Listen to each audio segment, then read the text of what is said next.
Let's talk about the religion of peace. Oh, sorry, the religion of no remorse. Islam, of course. Before we get into this, it's probably good to throw a plug at this recent interview. Actually, it was back in February, so less recent now, that Bo did with Gavin Bobby, or is it Bobby? Bobby, I believe. Gavin Bobby, who is part of the Mosque Busters team. He's a solicitor who goes around trying to prevent the opening of mosques in various cities of the UK. Very interesting interview. Give that a watch because it is relevant. So, with this segment, I'm going to be discussing a few things that are relevant to things that happened a few months ago. I just want to point out that there are people in the UK who are Muslims, like Majid Nawaz, who do very good work, who are rational, reasonable people, but there does seem to be a sizable contingent of Muslims within the UK who hate us. I think everybody can recognise this, hate our culture and want it replaced with their own. We shouldn't be standing for this. We shouldn't sit down and just let it happen. But the institutions in our country are pretty desperate on ignoring the problem or pretending like it's a good thing and then actively persecuting those who point it out. So, I laugh because that's so true. It is. I mean, not obviously in England, but you guys covered that article from CNN, was it, last year, that was like, the browning of America is happening, and here's why it's a good thing. I was talking about race, but of Islamization, you get it so often in the UK being like, yes, look, the first mosque is opening in this town in the middle of nowhere. We now have the Imam of Dibley. Look at how diverse and multicultural we are. This is a good thing, and only a good thing that leads to good outcomes. Oh, except for when someone blows up, or somebody, as was the case with David Amess back in October, who got stabbed to death. He was the Conservative MP for his constituency. We covered this quite in depth at the time, but just for a reminder for anybody who didn't know, he was doing a constituency surgery in Leigh-on-Sea in Essex on October 15th, and while he was doing that, a man called Ali Harbi Ali walked in and stabbed him 20 times Beautiful to death. British name. Yes, very British name. Here's some reminders of who Ali is, which came out after he had already committed the murder. So first, he is the son of Harbi Ali Kulain, a former advisor to the Somali Prime Minister. So this is not some destitute random who got converted to extremism through isolation and desperation. No, this is a pretty well-to-do guy. They're all still in Somalia because they can't afford to get here. Yes, this guy, his parents were pretty well off, had a very good life. There are other reports of him having a full and loving home life, and yet he still ended up murdering an innocent man for no reason. It must have just been a complete act of random violence committed by a madman. No, we know why he killed him, and he admits it, which is what we'll be getting to in a moment. The other thing is that he was previously referred to prevent a government anti-terrorism plan to stop radicalization. Ali did not spend much time involved in the anti-terrorism group, yes, because like all else done by the government, it seems, for the most part, for all the examples that I see of people going through it, pretty useless. Because any time I hear about Prevent, it's when somebody has committed a big terrorist attack. Whenever you hear about Prevent, it's because man went and killed a bunch of people and he was on Prevent's watch list. Yeah, they were really keeping a close eye on him. They were in the bushes and with binoculars as they were watching him stab someone, going, That's good arm. He might be onto we might be onto something, lads. I've got a good lead. Yeah, so Ali is currently in the middle of his trial for murdering David Amess. I think it's pretty open shut case. There was like 20 other people there. Do you think he did it? Who all saw him, and he seems pretty happy to admit that, yeah, I killed him. What of it? But it turns out that he's actually an incredibly honest Islamist, because he's just completely open about why he did it, his motivations, and even at one point brands himself a moderate Muslim, which... fair play for the honesty, I suppose. So let's go through and just analyse some of the stuff that he said. So the alleged terrorist killer of Sir Dame, I don't know why we're having to say alleged once again. Everybody saw him. He's admitted it already. We're just waiting for the verdict now. The killer of David Amess has told a court that he wanted to kill a politician to stop him from harming Muslims in Syria. Ali Harbi Ali, 26, told the jury at the Old Bailey that he wanted to make hijrah to travel and fight for the Islamic State, but he found it too difficult to get there. So this man is an extremist, The only reason that he didn't join ISIS is because he found it a bit too hard. But A bit too hard to join. yeah, Not because they're too radical. Yeah, a bit too hard to get over there. To be honest, if it was anything to do with, migration or anything like this, some guy like this wants to get himself out of our country and go cause trouble in the Middle East on a different country, let him. You know, As long as it's not here. a lot of the Muslim world did do this in the Afghan-Soviet war. So they got all their troublemakers and were like, hey, boy, you should do your Islamic duty and go and fight in Afghanistan. And Algerians and Moroccans and so forth were like, that's a good argument, Mr. Government. They left, got to Afghanistan, and immediately the Algerian, Moroccan government, whoever else, just went, right, that's wonderful, citizenship. Yep. You can never come back. There you go. I think we should be taking some advice from that. I think the Muslims have got good policies on that one. Yeah, they really do. I never thought I'd be saying that. But yeah, as long as they're not here, I'm fine with it. Whatever. At least these kinds of extremists. He is accused of stabbing David Amos, Conservative MP, more than 20 times, blah, blah, blah. And giving evidence on Thursday for his own defense, or lack thereof, Ali said that he decided to kill Amos because of his voting record on foreign policy, including airstrikes in Syria.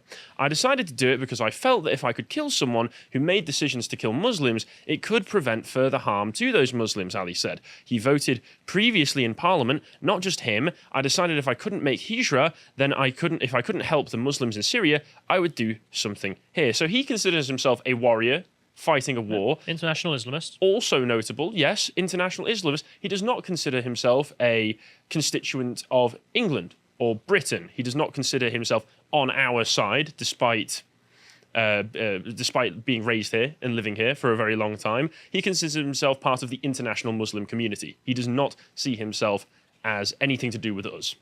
And that's how quite a few of these sorts of people consider us. Well, incredibly common. I mean, Al-Qaeda leading up to 9/11, their primary source of recruits were Muslims living in foreign lands Yes. because, well, there was a disconnect. They don't have any allegiance to those lands they're living in. They only have allegiance to Islam. Muslim first. That's how they saw themselves. So Ali was asked why he had a note on his phone about plans to kill Michael Gove. That was plans I had to attack and hopefully kill Michael Gove at the time, Ali said. He's just so open about it. Why do you have plans to kill Michael Gove? Well, I was probably going to kill Michael Gove. I mean, I suppose it's good to get it out of his straight out of the horse's mouth. What was he going to say? suppose. Well, I was planning on playing tennis with him. Well, I was going to change my mind, maybe. I believe he was someone who was a harm to Muslims. I thought if I couldn't go join the Islamic State, I should try and do something to help Muslims here. This seems to be, once again, a very repeating motif. But also there's a point there, which is it basically could have been anyone, any government official, any government minister, a member of parliament. If he decided that you were against him, then you were a threat and he needed to neutralize you. If you weren't part of the Party of Islam, then you're not on his side. Then you're an enemy. I do find it interesting because there are plenty of Labour MPs you could say approved such actions, maybe such as the war in Iraq would be a great one, or the war in Afghanistan. But he didn't go for any of them, did he? Also voting on the Syrian intervention as well, but none of them got targeted. Something to keep in mind. Yes, something definitely to keep in mind. Earlier, Ali's told the court that he was contacted by police in 2014 after being referred to officers by someone he knew. He said the person was worried because a lot of people had been going to Syria at the time. He said, they saw my academic performance, they put two and two together. So that means if you're a smart Muslim, then you'll be going over to Syria to fight. Presumably. This happens a lot. Yes. Like the guys at the top of Al-Qaeda, all of them had like doctorates or high-level degrees. They are, academically speaking, very intelligent, or at least very well graded, I suppose you could say. Well, they also run their religion to its logical endpoints because, well, they're smart, educated people who do such things in every other part of their life. So why, when it comes to their faith, would they not do the same? Yep. The alleged terrorist, I still don't get why they keep using the word alleged, said that he was interviewed by police who asked him about Twitter accounts and how he felt about the government.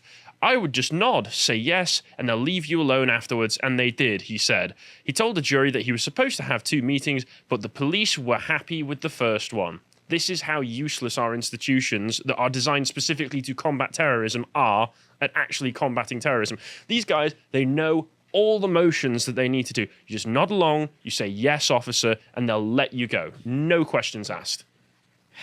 It's completely useless. Asked by the prosecutor whether he was utterly shameless, he replied, I wouldn't use the word shameless, but no, I don't feel any shame. Okay. I mean, distinction without a difference, but okay. If I thought it was something wrong, I wouldn't have done it. Such as murdering an innocent person, there's nothing wrong with that. Asked whether he regretted stabbing Amos to death, he said no. Okay. There we go. Great. This is not someone with a mental illness. It's not someone who's confused. By all he's accounts, thought about this. Like, he's thought this through. And under the internal logic of being an Islamist, being a person who takes Islam seriously, he came to that conclusion. And, well, this is something to keep in mind whenever we talk about immigration from the Islamic world. Yes, and something no one ever wants welcome. to talk about. No, You don't get this with Ukrainians. Shockingly enough, you don't, do you? No, but do you remember also there was that Danish man last year who was in Norway and murdered a bunch of people with a bow and arrow? He wasn't Arabic. He was a white guy who was from Denmark, but he was Islamic. There's a through line here, isn't there? Ali told the court he had been prepared to die fighting for ISIS in Syria and that he would not have minded if the terrorist group had claimed responsibility for the attack. He said, if you encourage someone to an act of jihad, it's a good thing. Asked whether he was proud of his actions, he said, to be proud of an act of jihad is a dangerous thing. Ali said that he carried out the attack for Islam and that if the Islamic State didn't exist, I would have done the same thing. Earlier, he said he would not describe the killing as murder because I don't think it's unlawful. No, it's according to man-made law that it's unlawful. Yes. But according to God's law, Allah's law, Islamic law, under Sharia, yeah, perfectly fine. Which is why nutters like this don't really have a place in our society because we have objective laws that we want to adhere to. They have different ones, and they don't see ours as legitimate. spot on the money. Yes. I mean, it's a very simple thing. Like, if you think that God's law takes precedent, as in Islamic law takes precedent over the man-made law of Parliament, then we can't coexist. I mean, just on a fundamental basis. Because if you don't accept the law of the land, then right, off to prison. What are we supposed to do with you? I mean, literally all we can do is put you in prison or deport you. I mean, what else are you meant to do with someone who doesn't accept the law? Yes. But there was more information that this article left out. So if we move along, there was the Sky News article, which had a bit more interesting information. So Ali confirmed that the note on his phone described plans he had to hopefully kill Michael Gove. He went on to admit going to Mr. Gove's house armed with a knife in his rucksack and later hanging around outside Parliament. So hanging around outside Parliament, that's a public area that you can go around. So we're honestly lucky that he didn't just decide to go on a bloody killing spree. There's been 2 other Islamist attacks on Westminster Bridge, so... Yeah, we're lucky we didn't have a repeat of that, even though he did end up going on to kill someone anyway. Ali said that he had no regrets over the attack of his actions, would kill Sir David again if he were to relive the day of the attack. Once again, it's just interesting how open and honest he is about this. He seems perfectly of sound mind in an objective sense. He has his own internal logic and he's sticking to it. Yep. He's rational. He's not completely insane. He's not even slightly insane. Like, he's completely sane within his own worldview, which is Islamic doctrine. He's taken... there is no way this guy has not memorized the Quran, frankly. Probably gone through the hadiths, has gone through all the arguments and gone, right, yeah, to be a good Muslim... This is what I've got to do. To be a good Muslim is to live as the Prophet. Well, what did the Prophet do? It wasn't very peaceful. No, it really wasn't. And he didn't have any remorse. No, at times smiling and leaning casually on one arm as he spoke, he described himself as a moderate Muslim. If I thought I did anything wrong, I wouldn't have done it. I consider myself a Muslim who went out and killed someone who killed Muslims. Prosecutor Tom Little asked, you don't regard yourself as a radical? Ali replied, I am a moderate Muslim. So this guy isn't the worst of what we could be getting if we had all of these radicals in our country, which... I'd love to know what he thinks a radical Muslim is. Well, like the killer. I'd love to ask him. Probably somewhat. Someone who murders kids. And I don't know if he wouldn't have done that if he felt the need to as well. They're also non-believers, so. Yep. So Ali described his childhood in South London as full of love and care, but said that he felt obligated to do something after seeing coverage of the Arab uprising against Syrian President Bashar Assad in the 2010s. The trial was adjourned on Monday until Monday for closing speeches. So I think it's pretty open shut. He's said that he did it. He said that he would do it again if he got the chance. I don't think we're in any doubt of this one. Yeah, I don't know why we have to wait till Monday, but... Again, I bring up my argument about the death penalty. This chap. Right. Yeah. I know what's going to happen already. We know what really will happen, which he'll go to prison for the rest of his life and cost us lots and lots of thousands money. Of pounds every year. Right. Why can't we kill him? Why can't we give him the death penalty? The proper British death penalty being, of course, being hung by the neck until dead. And by his own logic, he would be getting to his promised land or whatever. That's wonderful. Quicker. Great for him. It's great you live in that fairy tale. Yep. Goodbye. Good riddance. Yeah, this is where the whole argument for the death penalty makes a lot of sense to me, because it's not even like, oh, we might have the wrong guy. No, he's very happy to admit it. But even if we have the wrong guy, quite frankly, I'm not worried. Yeah. Like, even if it's the wrong guy, okay, it's not, but let's just assume this guy is literally openly saying, yeah, and if you release me, I'll just kill again. It's like, oh, all right then, I guess you've forced my hand. But we've also got a few other things that's happened in the past few days, including the Manchester Arena bombing had a memorial put up earlier this year. Everybody watching will probably remember the Manchester Arena bombings in early 2017, which affected a lot of people. Being from the north, I actually knew people who were there. Not particularly nice. And the memorial has been vandalised by, I can only assume, a British man. Some Pole, maybe? Yeah, maybe. Ukrainian refugee. Well, let's go through. Just as a reminder, 22 people were killed and hundreds more injured when bomber Salman Abedi detonated a homemade device. Children. We Yes. should hit on that point. Like, Well, if you scroll down to the image there, John... the bomber specifically targeted defenseless children. Yeah, it was an Ariana Grande concert, and we know the sort of demographic age range that go to those. This person, Salman Abedi, knew the sorts of people he was targeting. The monument was conceived as a living memorial, a peaceful garden space for remembrance and reflection featuring plants which grow naturally in the UK countryside, and was selected to provide year-round colour and echo the changing seasons. Anwar Hosseini, 24, very Salford, strong Manchester name, Sure, Anwar. it's not Spanish or Italian? There might be Portuguese. Maybe. No. I don't get many Anwars around there. Caused £10,000 worth of criminal damage to the white marble halo, bearing the names of the people who were murdered in the attack. Hosseini damaged the memorial on the 9th of February, just weeks after it opened. Manchester magistrates told him the case was too serious to be dealt with by them and sent it to the city's Crown Court. So no mention of why he might have done this, but I think we all know why he's done this. Anwar Hosseini is not just some yob acting out of violent rage or just yobbishness, just wanting to deface things. He probably sees the fact that we are paying memorial tribute to these people as an insult to the memory of his good friend. I mean, absolutely. I would imagine. The Islamist hero is a hero in his mind because he killed Kafars. Don't worry about the fact that they're literally defenseless children. The guy is a child murderer. That doesn't factor into the Islamist worldview. No. But of course, the media has been trying to avoid mentioning anything to do with his name in headlines or mention anything to do with his... Yeah, this headline right here. Yob causes £10,000. Is that what it is, Daily Express? Screw you, Daily Express, because you know that is a lie. The description of the suspect is Yob. He's a British Yob. The man. Is that what we should start referring to Islamic terrorists from now as British Yobs? Yeah. Yeah, there we go. And oh yeah, the Express was bought out by the Mirror, so that explains the massive socialist outlet. Yes, the massive leftist bias there.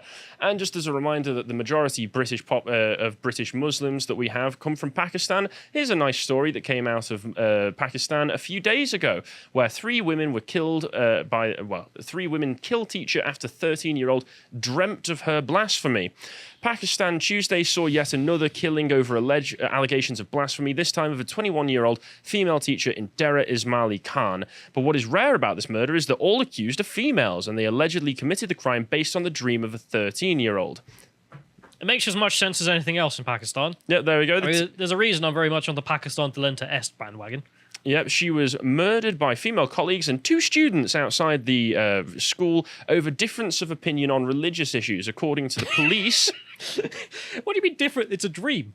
Yeah, fantasize differences. I dreamt that you disagree with me. Stab, stab, stab. Yep. A 13-year-old female relative of one of the accused dreamt of the victim committing blasphemy, and hence she was ordered to slaughter. The relative who had the dream has also been arrested with a register. You've been arrested for having a dream because your dream has now caused your relatives to murder someone. What a sane and peaceful country, eh? Chats like believe all women. Yeah, we need more of these people, don't you know? So where the dream, whereas the prophet had directed them to slaughter the victim as she'd committed blasphemy against the prophet, explaining the what differentiates Tuesday's killing from many others reported every year in Pakistan. I know.